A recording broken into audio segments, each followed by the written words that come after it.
దేవుని పరిశుద్ధ నామమునకు మహిమ కలుగునుగాక. మా దైవజనులు ఎస్ ఇస్రాయలయ్య గారికి, పాస్టమ్ గారికి ప్రత్యేకమైన వందనాలు చెల్లించుకుంటున్నాను. దేవుడు మా జీవితంలో చేసిన అద్భుతం గురించి సాక్ష్య రూపంగా మీ మధ్య పంచుకుంటున్నాను. ఇది చూస్తున్నటువంటి ప్రేక్షకులు కూడా ప్రత్యేక వందనాలు. ఆఖరి దాకా చూడండి, అర్థమవుద్ది. నా పేరు పేతురు. నా సొంత గ్రామం కృష్ణా జిల్లా పెడన రాజనగర్ కాలనీ, తత్తూరి పేతురు ఇంటి పేరుతో. నాకు 3 కుమారులు, కన్నయ్య, స్వామి, బాజీ, 3 అబ్బాయిలు. నేను చిలకలూరుపేట గ్రామంలో ఒక 7 సంవత్సరాలు నివాసం చేశాను. పిల్లలు కూడా అక్కడే చదువుకున్నారు. ఆ పిల్లలు చదువుకునేటటువంటి దినాల్లో మా పెద్ద అబ్బాయి కన్నయ్య విషయం గురించి ఈరోజు సాక్ష్యం పంచుకుంటున్నాను. మా పెద్ద అబ్బాయి ఒకరోజు ముంజలికని చెప్పి స్కూల్ పిల్లలతో కలిసి కాలువ గట్టు మీదకి వెళ్ళి తాడి చెట్టు ఎక్కాడు. తాడి చెట్టు ఎక్కి ముంజలికి వస్తున్న సమయంలో అక్కడ తేనీగలు కొట్టడంతో చేతులు వదిలేసి అక్కడి నుంచి కింద పడిపోయాడు. కింద పడిపోయినాక నేను వ్యాపారంకి వెళ్ళి ఉన్నాను. నాకు ఫోన్ చేశారు, మీ అబ్బాయి తాడి చెట్టు మీద నుంచి పడిపోయాడు, గాయాలైతే బాగా అయ్యాయి, మీరు ఎక్కడున్నారు తొందరగా రమ్మని చేసినప్పుడు అబ్బాయిని తీసుకొని హాస్పిటల్కి వెళ్ళారు. చిలకలూరుపేట అడ్రోడ్డు కింద బుజ్జి గారని ఆర్ఎంపీ డాక్టర్ గారు ఉన్నారు. ఆయన దగ్గరికి వెళ్తే ఆయన నాకు ఫోన్ చేసి మీరు తొందరగా రండి, కుట్లు వేయాలి, చాలా గాయాలని చెప్పన్నారు. చేతులకి కాళ్ళకి కలిపి ఒక 32 కుట్లు వేశారు. అప్పుడే ఈపులో కొంచెం నొప్పి వస్తుందని అని చెప్పి అన్నాడు. ఏం కాదులేమ్మా, తగ్గిపోద్దులే అని చెప్పని కొన్ని మెడిసిన్ ఇచ్చి డాక్టర్ గారి ఇంటికి పంపించారు. ఆ మెడిసిన్ ఒక 10 రోజులకి ఇచ్చారు. 10 రోజులు మెడిసిన్ వాడుతున్నాడు. మెడిసిన్ వాడుతుండగా జ్వరం తగ్గింది. జ్వరం తగ్గిన తర్వాత మెడ ఇక్కడి నుండి ఇక్కడికి అట్టిపండు సైజులో బాగా వాపు వచ్చింది. వాపు వచ్చినాక మళ్ళా ఆర్ఎంపీ డాక్టర్ గారు దగ్గరికి తీసుకెళ్ళి ఏంటండి అని చెప్పి అడిగితే ఆయన అన్నారు, మెడ బాగా వాపు ఉంది కాబట్టి ఇది నా వల్ల కాదు, గుంటూరులో నవీన్ బాబు గారు ఉన్నారు, ఆయన దగ్గరికి తీసుకెళ్తే ఆయన నరాలకి స్పెషలిస్ట్ కాబట్టి బాగా చూస్తాడని చెప్పి అన్నప్పుడు అబ్బాయిని తీసుకొని నవీన్ బాబు గారి దగ్గరికి తీసుకెళ్ళాను. నవీన్ బాబు గారు టెస్టులు చేసి మెడిసిన్ ఇచ్చారు. ఒక 10 రోజుల్లో అది తగ్గిపోయింది. తగ్గిపోయిన తర్వాత ఈపిలో నొప్పి మాత్రం తగ్గట్లా. చాలామంది ఆర్ఎంపీ డాక్టర్లను సంప్రదించి చాలా హాస్పిటల్ తిరిగి చాలా మందులు వాడినప్పటికీ ఆ నొప్పికి సమాధానం రాకపోతున్నప్పుడు ఎవరో చెప్పారు, నరసరావుపేటలో శ్రీనివాసరెడ్డి గారు ఉంటారు, ఆయన ఎముకలకి సంబంధించినటువంటి స్పెషలిస్టు, ఏమన్నా మెడ బొయ్యికిల్లో ఎముకల్లో ఏదన్నా ప్రాబ్లం ఉందేమో, ఒకసారి మీరు అక్కడికి తీసుకెళ్ళి అబ్బాయిని ఆ డాక్టర్ గారికి చూపించని చెప్పినప్పుడు శ్రీనివాసరెడ్డి గారి దగ్గరికి తీసుకెళ్ళాను. ఆయన కూడా ఎక్స్రే టెస్టులు కొన్ని చేసి ఆయన కొన్ని మందులు ఇచ్చారు. ఒక 1 నెల రోజులు ఆ మందులు వాడాం. ఆయన దగ్గరికి ఒక 3 సార్లు తీసుకెళ్ళాం. అయినా ఆ మెడ నొప్పి నుంచి సమాధానం రాలే. అట్లా ఒక 5-6 నెలలు గడిచిన తర్వాత ఒకరోజు సడన్గా జ్వరం వచ్చింది. జ్వరం వస్తే గవర్నమెంట్ హాస్పిటల్కి తీసుకెళ్తే వాళ్ళు టెస్టులు చేసి ఈ అబ్బాయికి కణాలు తగ్గిపోయినాయి, మీరు అర్జెంటుగా ఏదైనా ప్రైవేట్ హాస్పిటల్లో జాయిన్ చేసుకోండి అని చెప్పారు. విజయవాడ విజయ సూపర్ స్పెషాలిటీ హాస్పిటల్కి తీసుకెళ్ళి అక్కడ జాయిన్ చేశాం. ఒక వారం రోజులు ఆ హాస్పిటల్లో ఉన్నాం. కణాలు పెరిగినాయి, జ్వరం కొంచెం తగ్గింది. డాక్టర్ గారు మీరు డిశ్చార్జ్ అయ్యి ఇంటికి వెళ్ళిపోవచ్చు అని చెప్పి అన్నారు. అక్కడి నుండి ఇంటికి వచ్చాం. ఒక 4-3 రోజులు బాగున్నాడు, కానీ జ్వరం తగ్గట్లా. జ్వరం తగ్గబోయేటప్పటికి మళ్ళా ఆ విజయ సూపర్ స్పెషాలిటీకి వెళ్తే డాక్టర్ గారు మళ్ళీ కొన్ని టెస్టులు చేసి జ్వరం ఎందుకు తగ్గట్లేదో అర్థం కావట్లేదు అని చెప్పని కొన్ని మందులు రాశారు. మళ్ళా 10 రోజులు ఆ మందులు వాడాం. అయినా జ్వరం తగ్గలేదు.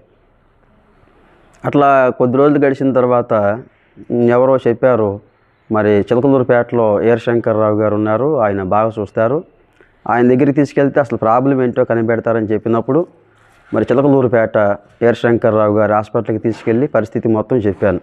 తాడి చెట్టు మీద నుంచి పడిపోయాడండి. అప్పటి నుండి కొంచెం వీపులో నొప్పి వస్తుంది. శ్రీనివాసరెడ్డి గారి దగ్గరికి తీసుకెళ్ళాను. తర్వాత గుంటూరు నవీన్ బాబు గారి దగ్గరికి కూడా తీసుకెళ్ళాను. అయినా ఈ మెడలో నొప్పి తగ్గలేదు. మెడ నొప్పి అట్లా ఉండగా మరలా డెంగ్యూ జ్వరం వచ్చింది. ఆ తర్వాత కణాలు తగ్గిపోయి ఇబ్బంది అయితే విజయవాడ సూపర్ స్పెషాలిటీ హాస్పిటల్లో జాయిన్ చేశాను. అక్కడ ఒక 15 రోజులు ఉండి వచ్చాం. అప్పటి నుండి జ్వరం తగ్గట్లేదు, పరిస్థితి అర్థం కావట్లేదని వీరశంకర్రావు గారికి చెప్పినప్పుడు వీరశంకర్రావు గారు స్కానింగ్ తీద్దాం, అసలు ఏంటో పరిస్థితి అర్థమవుద్దని చెప్పి గుండె స్కానింగ్ తీశారు. మొదటగా ఆయన చెప్పిన మాట ఏంటంటే, ఈ అబ్బాయి గుండెలో తేడా ఉంది, ఇక్కడైతే ఇది అవ్వదు, కాబట్టి మీరు కాటూరి హాస్పిటల్ అంటే చిలకలూరుపేటగాను గుంటూరుకి మధ్యలో ఉంటుంది medical college hospital, Katuri hospital, అక్కడికి తీసుకొస్తే నేను కూడా అక్కడ ఉంటాను. మరి అక్కడ కొన్ని టెస్టులు ఆరోగ్యశ్రీ కార్డు మీద వాళ్ళు చేస్తారు. మీరు అబ్బాయిని తీసుకొని రేపు ఉదయాన్నే 8 గంటలకల్లా మీరు కాటూరి హాస్పిటల్కి వస్తే అక్కడ టెస్టులు చేసి పరిస్థితి ఏంటి అని చెబుతామని చెప్పని వీరశంకర్రావు గారు చెప్పారు. అబ్బాయిని తీసుకొని నేను కాటూరి హాస్పిటల్కి తీసుకెళ్ళాను. అక్కడికి వెళ్తే వాళ్ళు చాలా రకాల టెస్టులు చేశారు. ఎకో టెస్టులు, ఈసీ, ఎక్స్రే అన్నీ తీసి తుదక వాళ్ళు చెప్పిన మాట ఏంటంటే, ఈ అబ్బాయికి గుండె ఫెయిల్యూర్ అయ్యింది అని. చాలా బాధ వేసింది. ఏం చేయాలండి అని చెప్పి డాక్టర్ గారిని అడిగితే, కొద్ది కాలానికి మెడిసిన్ ఇస్తాం, వాడుతూ ఉండండి, ఇంకా తగ్గినప్పుడే తగ్గుద్ది, దాన్ని సడన్గా తగ్గిస్తాకి కుదరదు, అంటే పంపింగ్ ప్రాబ్లం, గుండెకి రక్తనాళాల్లో రక్తం సరిగ్గా అందట్లేదు, ఈ అబ్బాయికి చాలా తక్కువ ఉంది అని మందులు రాసిచ్చారు. అవి తీసుకొని ఇంటికి వచ్చి ఒక 10-15 రోజులు వాడాము, కానీ మార్పు కనిపించలేదు. చాలా శ్రమపడిపోతున్నాడు, ముఖం నీరసంగా ఉంది, కళ్ళు నీరసంగా ఉన్నాయి, బలహీనుడైపోతున్నాడు, ముఖం కళ్ళమారిపోయింది. ఇదివరకు ఉన్న హుషారు లేదు. అబ్బాయి డిగ్రీ స్టూడెంటు, ఇదివరకు ఉన్న కళ లేదు. రోజు రోజుకి మార్పు వస్తున్నాడు. ఇక మా పెద్దోళ్ళు అన్నారు, ఇక్కడ కుదరదు, ఇంకా మీరు మచిలీపట్నంలో ఒక డాక్టర్ గారు ఉన్నారు, ఆయన దగ్గరికి తీసుకెళ్తే ఆయన ఏమన్నా చేస్తారేమో అని చెప్పి మచిలీపట్నంలో ప్రేమ్ కుమార్ గారు, ఆయన కూడా హార్ట్కి సంబంధించిన స్పెషలిస్టే, ప్రేమ్ కుమార్ గారి దగ్గరికి తీసుకొచ్చి చూపిస్తే ఆయన మొట్టమొదటిసారి 15 రోజులకి మెడిసిన్ రాశారు. ఈ వాడండి అని చెప్పి అన్నారు. అవి 15 రోజులకి వాడి మళ్ళీ వెళ్తే మళ్ళీ మెడిసిన్ రాశారు.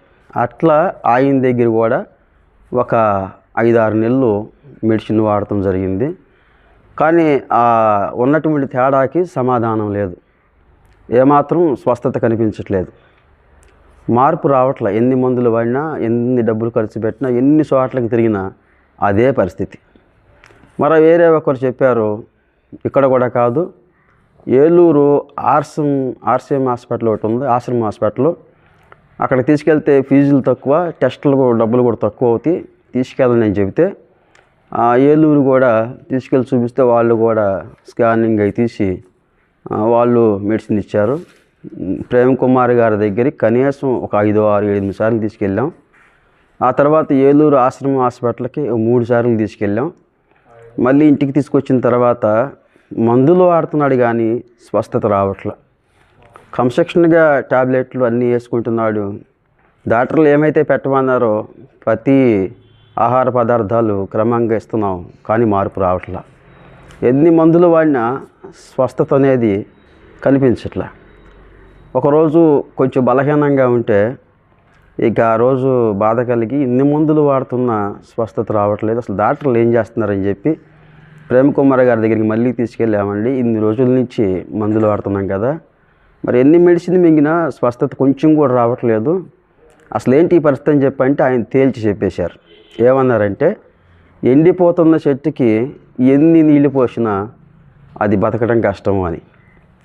ఏంటండి అని చెప్పి అడిగితే, మీ అబ్బాయి కండిషన్ సీరియస్ అండి, మీ అబ్బాయికి తగ్గటం అంటూ జరగదు, వాడు మామూలుగా మారటం అసంభవం, మీ దగ్గర డబ్బులు ఉండి ఒక 75 లక్షలు ఖర్చు పెట్టి గుండె మార్పిడి చేసుకుంటే ఏమన్నా కొంచెం అవకాశం ఉండొచ్చు, తర్వాత ఒక 3 సంవత్సరాల దాకా నెలకి సంవత్సరానికి 5 లక్షల రూపాయలు మెడిసిన్ వాడే పరిస్థితి వచ్చింది, మీకు స్తోమత ఉంటే గుండె మార్చుకోండి, లేదంటే ఇట్లా జీవితాన్ని కొనసాగించడం తప్ప చేసేది ఏమీ లేదని తేల్చి మా అబ్బాయి ఎదురుగానే చెప్పేశారు. దాంతో అబ్బాయి ఇంకా ఆందోళన ఎక్కువైపోయి ఏడవడం ప్రారంభించాడు. ఎందుకంటే డైరెక్ట్గా చెప్పాడు, ఈ అబ్బాయి బతకడు, మందులు వాడినా ఉపయోగం లేదు, హార్ట్ ఫెయిల్యూర్, పంపింగ్ తగ్గిపోయింది, గుండె మారిస్తేనే ఏమన్నా అవకాశం ఉండొచ్చు. వేరే ఒకరిని సంప్రదించితే ఆ గుండె మార్చే క్రమంలో కూడా చనిపోయే అవకాశాలు కూడా ఎక్కువ కనబడుతున్నాయి. ఏది ఏమైనప్పటికీ ఇది ఇబ్బందే అని చెప్పారు. సరే ఇంటికి తీసుకొచ్చాం. ఇంటికి తీసుకొచ్చినాక ఇంకా సీరియస్ అయిపోతున్నాడు, ఇంకా మంచం పట్టేశాడు. ఆ మాట ఎప్పుడైతే డాక్టర్ గారు చెప్పారో ధైర్యాన్ని కోల్పోయాడు. ఇంకా బతకను అన్న విషయం అబ్బాయికి కూడా తెలిసిపోయింది. మంచం పెట్టి ఒక నెలలాళ్ళు మంచం దిగల, పాస్కెళ్తాక కూడా నడవలేని పరిస్థితి. ఎడం కాలు ఎడం చెయ్య శాంతం పనిచేయడం ఆగిపోయినాయి. కాళ్ళు చెయ్య పట్టేవట్ల, ఒక కాలు ఒక చెయ్యి. బాత్రూమ్కి వెళ్ళాలంటే ఎవరో ఒకరు సాయంతో వెళ్ళే పరిస్థితి ఏర్పడింది. ముఖంలో కళ మారిపోతుంది, నీరసం, మాట్లాడే ఓపిక లేదు. నేను వ్యాపారంకి వెళ్ళి ఫోన్ చేస్తే వాడి ఫోన్ ఎత్తే ఓపిక లేక వాళ్ళ అమ్మగారికి ఇచ్చి మాట్లాడమని చెబితే ఏం చేస్తున్నాడని చెప్పంటే ఆయన సమాధానం చెప్పే పరిస్థితుల్లో కూడా లేడు, బాగా బలహీనమైపోయాడు. నాకు అర్థమైంది డాక్టర్లు చెప్పింది, మరి బతకడం అని చెప్పారు కదా, ఒకవేళ అదే సంభవిస్తుందేమో అని నేను చాలా బాధపడ్డాను. తర్వాత ఎవరో చెప్పారు, పల్లెం పెద్దిశ్వర గారి దగ్గరికి, ఆయన పెద్ద డాక్టర్ గారు విజయవాడలో ఉంటారు, ఆయన దగ్గరికి తీసుకెళ్తే అసలు విషయం ఏంటో చెబుతారని చెప్పి అన్నప్పుడు కారు మాట్లాడుకొని మరి నలుగురు మనుషులు పల్లెం పెద్దిశ్వర గారి దగ్గరికి తీసుకెళ్తే ఆయన కూడా కొన్ని టెస్టులు చేసి ఆయన చెప్పిన మాట ఏంటంటే ఎడమవైపుకి వచ్చే వాల్స్ మొత్తం బ్లాక్ అయిపోయినాయి. అంటే ఎడమవైపుకి కరెంట్ రావట్లా, ఆ వాల్స్ అసలు పనిచేయట్లే. అందుకే ఎడం కాలు ఎడం చెయ్య పడిపోయింది. ఈ అబ్బాయి ఎక్కువ కాలం ఉండడం అన్నది కొంచెం ఇబ్బందే. కాబట్టి ఈ అబ్బాయిని మీరు కొంతకాలం ఇట్లా చూడాలనుకుంటే ఒక 12 లక్షల రూపాయలు ఖర్చు పెట్టి పంపింగ్ మిషన్ వేసుకుంటే కొద్దికాలం బతికే అవకాశం ఉంటుందని చెప్పని మరి అక్కడ ఉన్నటువంటి డాక్టర్ గారు నాకు మాత్రం ప్రత్యేకంగా చెప్పారు. చాలా బాధేసింది. 12 లక్షల రూపాయలంటే అది సాధ్యపడే విషయం కాదు. ఒకవేళ ఆ మిషన్ వేసినా అది ఎంతవరకు పనిచేద్దో గ్యారెంటీ లేదు. ఒకవేళ ఆ మిషన్కి రిపేర్ వస్తే దాన్ని ఎక్కడ రిపేర్ చేస్తారో కూడా తెలియదు. మిషన్ ఆధారమే బతకడం అంటే అది చాలా కష్టమని నాకు అనిపించింది. డాక్టర్ గారు చెప్పారు, మీరు త్వరగా ఆ మిషన్ వేయించుకుంటే కొంతకాలం ఉంటాడు, లేకపోతే కష్టమయ్యా అని చెప్పాడు. సరే ఇంటికి తీసుకొచ్చాం. ఇంట్లో అందరూ ఏడుస్తున్నారు. అన్నం వండి తినే పరిస్థితి కూడా కాదు. అబ్బాయి వయసు 24 సంవత్సరాలు. 24 సంవత్సరాల అబ్బాయి చిన్నప్పటి నుంచి మా మధ్య పెరిగి స్కూల్లో కాలేజీలో చక్కగా చదువుకుంటా మంచి ఓపికగా ఉన్నటువంటి వ్యక్తి ఒక్కసారిగా కుప్పకూలిపోయేపాటికి మేము ధైర్యాన్ని కోల్పోయాం. ఏ డాక్టర్ గారి దగ్గరికి తీసుకెళ్ళినా మా వల్ల కాదు అన్న మాట కానీ మేము బాగు చేస్తాము అన్న డాక్టర్ గారు ఒక్కళ్ళు కూడా లేరు. ఇది హార్ట్ పంపింగ్ ప్రాబ్లం, గుండె మారిస్తే తప్ప దీనికి ఏ సొల్యూషన్ లేదని చెప్పని డాక్టర్లు తేల్చి చెబుతున్నారు. ఒక్కొక్క డాక్టర్ గారి దగ్గరికి కనీసం 5, 6, 7, 8 సార్లు వెళ్ళిన సందర్భాలు ఉన్నాయి. అంటే ఎన్నిసార్లు వెళ్ళామో చెప్పట్లేదు కానీ ఒక్కో డాక్టర్ గారి దగ్గరికి చాలాసార్లు వెళ్ళి డాక్టర్లను సంప్రదించిన సందర్భాలు చాలా ఉన్నాయి. డాక్టర్ గారు ఆ మాట చెప్పిన తర్వాత మరి నా భార్యకి కూడా నేను చెప్పలేదు. ఇంటికి వచ్చిన తర్వాత చర్చి కాడ నేను చెప్పాను, అబ్బాయిని కష్టం అంటున్నారు, డాక్టర్లు తేల్చి చెప్పారు, బతకడు అని చెప్పి అంటున్నారని చెప్పినప్పుడు కుటుంబం అంతా ఒక్కసారే శోకసంద్రంలోకి వెళ్ళిపోయారు. ఏం చేయాలో అర్థం కాని పరిస్థితి. ఎక్కడికి తీసుకెళ్ళినా బతకడు అన్న మాటే కానీ బతుకుతాడు అని ఒక్కళ్ళు కూడా చెప్పట్లేదు. ఇంకా గుండె మార్పిడి చేస్తే తప్ప ఉపయోగం లేదు, ఒకవేళ చేసినా అది సపోర్ట్ చేస్తుందో చేయదో గ్యారెంటీ కూడా లేదంటున్నారు. ఓపుకుంటే అమెరికా తీసుకెళ్ళాలని కొంతమంది, లేదా హైదరాబాదు బొంబాయి తీసుకెళ్ళి గుండె మార్పిడి చేస్తే అది కూడా ₹1 కోటి ఖర్చు అవుద్ది అంటున్నారు. ₹1 కోటి ఏదో సీఎం ఫండ్స్లో ఒకవేళ ఎక్కడన్నా తీసుకొచ్చి పెట్టినా కానీ బతుకుతాడు అన్న నమ్మకం అయితే లేదు. ఆహారం వెళ్తలేదు, నీరసమైన పరిస్థితి, కాళ్ళు చేయ పని చేయట్లేదు, బలహీనంగా ఉన్నాడు. మాకైతే ఆయన్ని చూసి చాలా దుఃఖపడుతున్నాడు సందర్భాలు. ఇక చేసేదేం లేక మా తమ్ముడు అన్నాడు, అన్నయ్య అబ్బాయికి చాలా టెస్టులు కాగితాలు ఉన్నాయి కదా, చాలామంది డాక్టర్ల దగ్గర మీరు టెస్టులు తీసుకున్నారు, అవన్నీ ఒకసారి ఆ ఫైల్స్ అన్నీ నాకు ఇవ్వండి. ఏలూరులో జగన్మోహన్ రావు గారు అని చెప్పని ఆయన కూడా హార్ట్కి సంబంధించినటువంటి డాక్టర్ గారే, అక్కడికి తీసుకెళ్ళి ఒకసారి చూపిస్తాను, ఇంకా ఆయన చెబితే మనం కన్ఫామ్ అయిపోవచ్చు, లాస్ట్ ప్రయత్నంగా ఒక ప్రయత్నం చేస్తానన్నా అని చెప్పని ఆ ఉన్నటువంటి ఫైల్స్ చిలకలూరుపేటలో తీసినట్టు కానీ మొత్తం కలిసి ఒక సంచిడి ఫైల్స్, ఒక బస్తాడు ట్యాబ్లెట్లు మింగిన స్టిక్కర్స్, చాలా ఇన్ని దాకా ఉండేటివి. మరి అవన్నీ దాచాడు వాడు. ఇప్పుడు కూడా ఉన్నాయి చాలా హాస్పిటల్కి తిరిగినట్టు ఫైల్స్. అవన్నీ తీసుకొని ఏలూరు జగన్మోహన్ రావు గారి దగ్గరికి తీసుకెళ్ళి చూపించాడు. ఏమండి మా అన్నయ్య వాళ్ళ అబ్బాయి చాలా హాస్పిటల్ తిప్పారు. మచిలీపట్నం ప్రేమ్ కుమార్ గారి దగ్గరికి, విజయవాడ పల్లెం పెద్దిశ్రా గారి దగ్గరికి, ఆశ్రమం హాస్పిటల్కి, మరి అట్లానే కాటూరి హాస్పిటల్కి, ఏర్శంకర్రావు గారి దగ్గరికి చాలా హాస్పిటల్కి తిప్పారు. దానికి సంబంధించినటువంటి ఫైల్స్ ఇవి. తుదకి పల్లెం పెద్దిశ్రా గారు చెప్పిన మాట, పంపింగ్ మిషన్ వేసుకుంటేనే కొద్ది కాలం ఉంటాడని చెబుతున్నారు. అసలు ఈ పరిస్థితి ఏంటి? ఇది తగ్గుద్దా తగ్గదా? ఇది ఎంత పెద్ద రోగం అంది మాకు అర్థం కావట్లేదని చెప్పి మా తమ్ముడు వెళ్ళి జగన్మోహన్ రావు గారిని అడిగితే ఆయన ఒక అరగంట సేపు ఆ కాగితాలు మొత్తం తిరగేసి, ఈ అబ్బాయి నీకేమవుతాడంటే మా అన్నయ్య కొడుకండి అని చెప్పాడంట. ఆ డాక్టర్ గారు అంటున్నారు, మరి మీ అన్నయ్య కొడుకే 24 సంవత్సరాల వయసు ఉంటుంది అంటున్నారు కాబట్టి 100కి 100 పాళ్ళు బతికే అవకాశం లేదు అని చెప్పారు. వాడు అక్కడ కన్నీళ్ళు పెట్టుకొని వెంటనే నాకు ఫోన్ చేశాడు, అన్నయ్య నేను డాక్టర్ గారికి ఈ ఫైల్స్ చూపించాను, అన్నీ చూశారు, చూసి ఇది ఎక్కడో 100కి 1 ఒకళ్ళకి వచ్చే రోగం, ఇది ఎక్కడికి తీసుకెళ్ళినా బతకటం అనేది అసంభవం అని చెబుతున్నారు అని చెప్పి అంటున్నారు. అబ్బాయి పరిస్థితి కూడా బాగలేదు. బాత్రూమ్కి వెళ్ళే పరిస్థితి లేదు. ఎడంకాలు ఎడం చేయ పూర్తిగా పడిపోయింది. ఆహారం తీసుకుంటలేదు. ముఖం నీరసమై పేర్చకపోయింది బాగా ముఖం. వాడిని చూసి మేము ఏడుస్తున్నాం, మమ్మల్ని చూసి వాడు ఏడుస్తూ ఉన్నాడు. ఇంకెక్కడికి తీసుకెళ్ళినా ఉపయోగం లేదని డాక్టర్లు తేల్చి చెప్పినప్పుడు అంతకంటే ఎక్కువ దూరం తీసుకెళ్ళే స్తోమత మాకు కూడా లేదు. అప్పుడు నేను ఒక ఆలోచన చేశాను. అదేంటంటే చాలామంది రోగులు చర్చికి తీసుకొచ్చినప్పుడు బ్రతుకుతారు కదా, మరి ఆల్రెడీ నేను చర్చికి వెళ్ళేవాడినే. ఈ వ్యక్తికి అంటే నా బిడ్డకి రోగం ఎందుకు సంభవించిందో నాకు అర్థం కావట్లేదు అని పెడన మరి శ్యామలా నగర్లో ఉన్నటువంటి చర్చి జీవంగల క్రీస్తు సంఘం పాస్టర్ ఎస్ ఇస్రాయలయ్య గారు, ఆ సంఘంలోనే మేము పరిచర్యలో ఉన్నాం. పాస్టర్ గారికి ఈ విషయం చెప్పినప్పుడు ఆయన ఒక మాట చెప్పారు, మీరు ధైర్యంగా ఉండండి, చనిపోయిన వాళ్ళని సైతం దేవుడు బతికించాడు. మీరు చర్చిలో అబ్బాయిని ఎక్కడ పెట్టి ప్రార్థన చేద్దాము అని చెప్పారు. మా చర్చిలో 27, 28, 29 తారీఖుల్లో ఉపవాస ప్రార్థనలు జరుగుతాయి.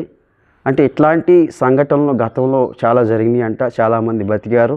చనిపోతారు అన్న వ్యక్తుల్ని మరి ఆ చర్చిలో దేవుడు బతికించాడు. మీరు ధైర్యంగా ఉండండి అయ్యా, దేవుడే ఆపరేషన్ చేస్తాడు, దేవుడే ముట్టి స్వస్థపరుస్తాడు. కానీ మీరు నిబ్బరంగా ఉండి ప్రార్థన చేయగలిగితే దేవుడు ఖచ్చితంగా స్వస్థపరుస్తాడని చెప్పినప్పుడు అదే సమయంలో 27, 28, 29 ఉపవాస ప్రార్థనలు కూడా దగ్గరలో వచ్చాయి. అప్పుడు మేము విశ్వాసం నుంచి దైవ సేవకులు చెప్పిన మాటని ఆ 27వ తారీఖు కుటుంబం మొత్తం మేము 5గురం అండి, 3 అబ్బాయిలు, నా భార్య, నేను 5గురం కలిసి మంచినీళ్ళు తాకోకుండా చర్చిలో అట్నే ఉండిపోయాం. మొట్టమొదటి రోజు ఉపవాస ప్రార్థనలకి దేవుడు కాలు చేయి బాగు చేశాడు. హల్లెలూయా. తర్వాత 2వ రోజు ఉపవాస ప్రార్థనలకి లేచి నిలబడగలిగాడు. 3వ రోజు అయ్యేపాటికి మామూలు మనిషిలాగా తయారయ్యాడు. దేవుని నామానికి మహిమ కలుగును గాక. ఇప్పుడు దేవుని బిడ్డలారా, ఇది చూసింది నేను 3 రోజులకే ఇంత స్వస్థత వచ్చిందంటే ఇంకా ఎక్కువ రోజులు ఉండాలని చెప్పి దైవ సేవకులతో కలిసి 20 రోజులు చర్చిలో ఉండి నైటు పగలు తేడా లేకుండా దైవ సేవకులు, సేవకురాలు, నేను, నా భార్య కలిసి ప్రార్థన చేస్తే నా దేవుడు ఇప్పుడు ఆ బిడ్డకు సంపూర్ణమైన ఆయువు ఆరోగ్యం ఇచ్చాడు. ఇప్పుడు కీబోర్డ్ నేర్చుకుంటున్నాడు, చర్చిలో ప్లే చేయాలని చెప్పి ఆశపడుతున్నాడు. ఇప్పుడైతే ఆరోగ్యంగా ఉన్నాడు. ఆ 20 రోజులు ఉపవాస ప్రార్థనలో ఉన్నప్పుడు పల్లెం పెద్దిశ్రా గారి హాస్పిటల్ నుంచి ఫోన్ వచ్చింది. కన్నయ్య, మా అబ్బాయి పేరు కన్నయ్య అంటారండి, ఉన్నాడా అని చెప్పంటే బాగున్నాడండి అని చెప్పాను. ఎలా సాధ్యపడిందంటే దేవునికి సాధ్యపడింది. వాళ్ళు అనుకున్నారు 10-15 రోజుల్లో ఈ అబ్బాయికి ఏదైనా ప్రమాదం సంభవించుద్దేమో అని. కానీ నా దేవుడు ఆ ప్రమాదం రానివ్వకుండా స్వస్థపరిచి బిడ్డను మళ్ళీ బ్రతికించి మాకు ఇచ్చారు. మరి ఆ దేవుడు ఆ కార్యం చేయడానికి ముఖ్య కారణం మా దైవ సేవకులు, సేవకురాలు. వారి కన్నీరు విడిచి బిడ్డ విషయంలో చాలా ప్రార్థన చేసి మాకు సహకరించారు. మా ప్రార్థన బట్టి, సంఘం ప్రార్థన బట్టి, సేవకుల ప్రార్థన బట్టి ప్రపంచంలో ఎక్కడికి తీసుకెళ్ళిన బతకడు అన్న బిడ్డని దేవుడు బతికించాడు. డాక్టర్ల వల్ల కాదన్న దాన్ని దేవుడు ఏం చేశాడు. ఇప్పుడైతే మంచి ఆరోగ్యంగా ఉన్నాడు. ఈ సాక్ష్యం చాలామంది ప్రజలు వినాలని, దేవుని గురించి తెలుసుకోవాలని, నమ్మకం ఉంచి ప్రార్థన చేస్తే ఎట్లాంటి రోగాన్నైనా దేవుడు తగ్గిస్తాడని ప్రజలకు పంచాలని ఆశ కలిగి నేను ఈ సాక్ష్యాన్ని మరి మీ మధ్య పంచుకుంటున్నాను. మరి ఈ సాక్ష్యం విన్న వారందరూ కూడా నా గురించి, నా కుటుంబం గురించి ప్రార్థన చేయాలని నిండు మనసుతో వందనాలు చెబుతాను.